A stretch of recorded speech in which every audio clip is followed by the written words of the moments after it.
अगर आप लोगों ने आज की वीडियो ना देखी तो मानो कुछ भी ना देखा। हकीकत बता रहे हैं हम आपसे। आप चाहे फेसबुक पर देख रहे हो चाहे यूट्यूब पर देख रहे हो, अगर प्ले कर दिया है इस वीडियो को तो देख के जरूर जाना।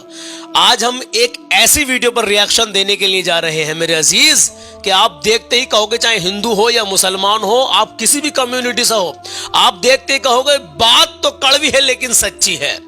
मस्जिद खुद रही है कहीं तो मंदिर भी खुदना चाहिए, उसके नीचे भी पता लगना चाहिए कि क्या चीज है। ये मैं नहीं कह रहा हूं, ये कौन कह रहा है, आइए आपको दिखाते हैं। और एक बात और, आप अगर हमारे चैनल पे बहुत से लोग पहली बार भी आए होंगे, भाई अगर पहली बार आए हो तो हमसे जुड़ जाइए। हम अच्छे और सच्चे पैगाम आपको देने की कोशिश करते हैं, तो सब्सक्राइब कर दीजिए और फेसबुक पे देख रहे हो तो फॉलो कर लीजिए।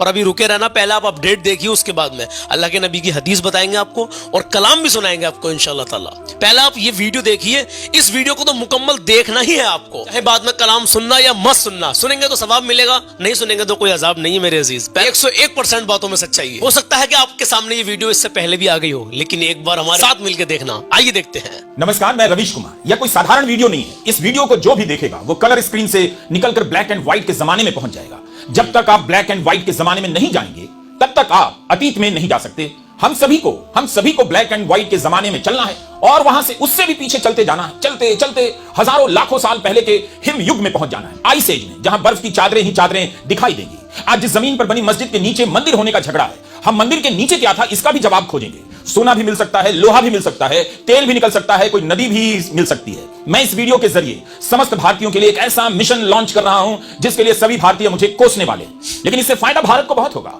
भारत में जहां भी जमीन है उसके नीचे क्या है, इसका फाइनल जवाब हमेशा हमेशा के लिए मिल जाएगा। जी बिल्कुल।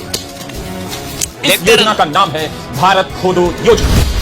भारत खोदो योजना, इस योजना का नाम रखा है भारत खोदो। आपके पास अगर फ्लैट है तो फ्लैट खोद डालिए, अपार्टमेंट है तो अपार्टमेंट का बेसमेंट खोद डालिए। आपके फ्लैट के नीचे क्या है इसका जवाब खोद कर मिलने वाला है। लिफ्ट का इस्तेमाल मत कीजिए। भारत का बच्चा भारत की हर जमीन को 1 साल के भीतर खोद डालेगा और बाकायदा प्रमाणित किया जाएगा कि पता चल गया है कि इस जमीन के नीचे क्या है। हमें परिणाम की चिंता नहीं करनी है, बस खोदते जाना है। दे कुदाल दे कुदाल दे कुदाल, सुबह शाम खोदना है और खोदने के बाद कुछ नहीं मिले तो निराश नहीं होना है। उस गड्ढे को वापस भर देना, किसी दूसरे के कान में कह देना है कि जो हमने खोदा था उसके नीचे क्या है, अब तुम भी खोदो, कुछ ना कुछ मिलेगा। एक ही गड्ढे को बार बार खोदा जा सकता है, किसकी किस्मत से क्या निकल जाए कौन जानता है। सही बात। पीडब्ल्यूडी के सड़क बनाने के बाद सिंचाई विभाग उसी सड़क को नहीं खोदता है तो खुदी हुई जमीन भरने के बाद भी खोदी जा सकती है। इसी योजना का नाम है भारत खोदो योजना। हम पहले ही बता देना चाहते हैं, भारत खोदो योजना का नेहरू की किताब भारत एक खोज से कोई रिलेशन नहीं है। केवल जमीन ही नहीं, इमारत है तो इमारत के नीचे क्या है इसका जवाब मिल जाना चाहिए। पेड़ है तो पेड़ के नीचे क्या है, नदी है तो नदी के नीचे क्या है, पहाड़ है तो उसके नीचे क्या है। हम सब खोद कर नीचे चले जाएंगे और पता लगा लेंगे कि जमीन के नीचे क्या है। भारत खोदो योजना की कल्पना भारत के प्रधानमंत्री श्री नरेंद्र मोदी ने भी नहीं की होगी, लेकिन इसकी प्रेरणा उन्हीं की राजनीति की धारा से मुझे मिल गई। आप कह सकते हैं, चाहे तो संभल की मस्जिद और अजमेर शरीफ की दरगाह के नीचे खुदाई करने की राजनीति ने मुझे प्रेरित किया। भारत खोदो योजना की कल्पना मेरे भीतर साकार हुई। प्रधानमंत्री मोदी चाहें तो मैं इसका कॉपीराइट उन्हें दे सकता हूं। वे इसी योजना को प्रधानमंत्री भारत खोदो योजना के नाम से लॉन्च कर सकते हैं। भारत खोदो योजना के तहत आप जहां भी हैं उसके नीचे क्या है यह पता लगाने के लिए खुदाई कर सकते हैं। इसके लिए आपको सर्वे के लिए कोर्ट जाने की जरूरत नहीं होगी। भारत खोदो योजना के तहत हर नागरिक के पास कुछ जरूरी उपकरण होने चाहिए। यह सूचना हाउसिंग सोसाइटी के अंकल और आंटियों के लिए है जो खुदाई के समर्थन में लगे तो हैं मगर खुदाई कैसे की जाती है नहीं जानते हैं। तो उन सभी को अमेज़न की वेबसाइट पर जाना चाहिए। किस्म किस्म के फावड़े हैं जिन्हें आप कुदाल और बेलचा कहते हैं। आपने अंग्रेजी में मुहावरा सुना होगा, कॉल अ स्पेड स्पेड मतलब कुदाल। Do you get my point? इनमें से कोई 650 रुपए का, कोई 1250 का, कोई 1500 रुपए का कुदाल है।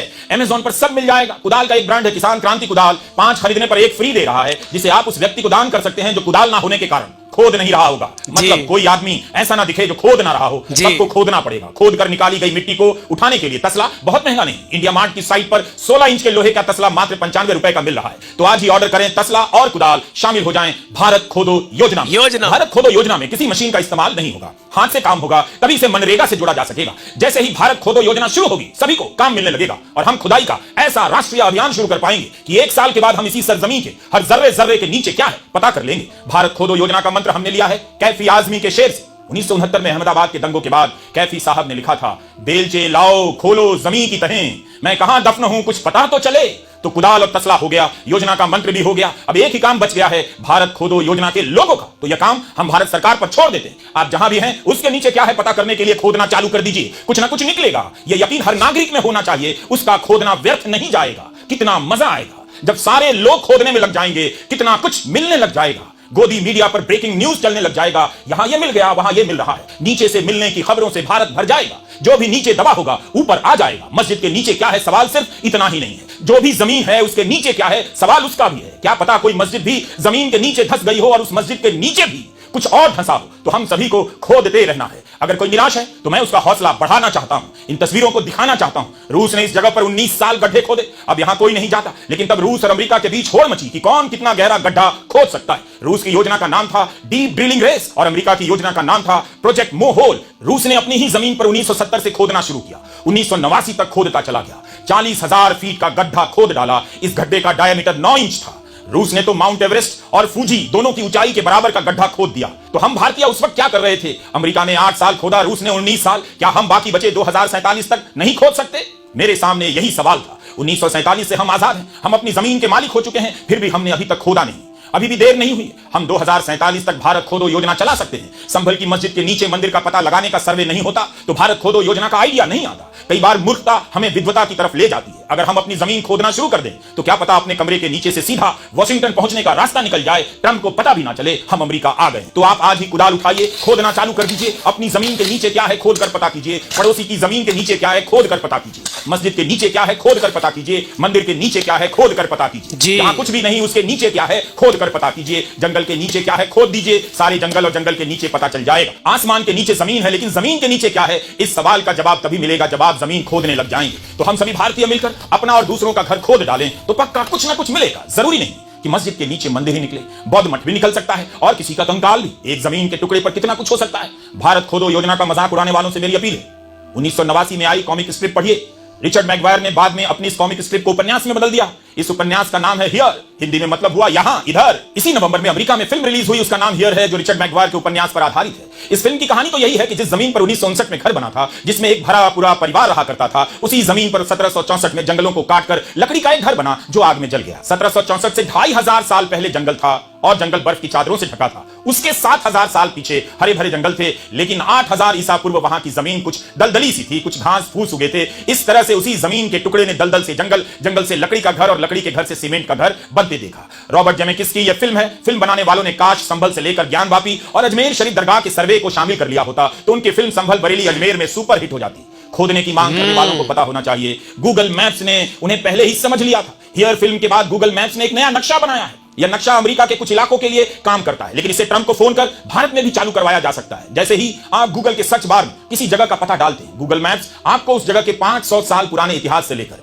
50 साल पहले तक के इतिहास के बारे में बता देता है। जैसे हमने सर्च में व्हाइट हाउस डाला, जहां अमेरिका के राष्ट्रपति रहते हैं, ट्रंप रहने वाले हैं। व्हाइट हाउस के मोहल्ले के बारे में बताया गया है। 500 साल पहले यहां पर नाकाचतांक लोग रहते थे, उनके जंगलों में हरियाली थी, जनजीवन फल फूल रहा था। आज से 400 साल पहले इस जगह पर इंग्लैंड से कैप्टन जॉन स्मिथ पहुंचे और इस जगह का भूगोल और इतिहास बदल दिया। यहां के मूल निवासियों को खत्म कर दिया गया। 300 साल पहले इस जगह पर अंग्रेजों ने बड़ी बड़ी बस्तियां बना ली, फार्म खड़े कर दिए। 8 से 50 साल पहले इसी जगह पर वॉशिंगटन मेट्रो का पहला हिस्सा बनकर तैयार हो गया। सोचिए, व्हाइट हाउस के नीचे अगर खुदाई की जाए, संभल की मस्जिद के नीचे खोदने वालों को व्हाइट हाउस ले जाया जाए तो वो कितना कुछ खोद कर निकाल दे। ये जमीन के नीचे क्या है, यह सवाल बहुत बड़ा है, लेकिन हिंदूवादी संगठन बहुत लिमिटेड सवाल पूछ रहे हैं कि मस्जिद के नीचे क्या है। हम चाहते हैं कि वे हर जमीन के नीचे क्या है इसका पता लगवाएं। जमीन के नीचे क्या है इसका पता लगवाएं, जरूर लगवाएंगे।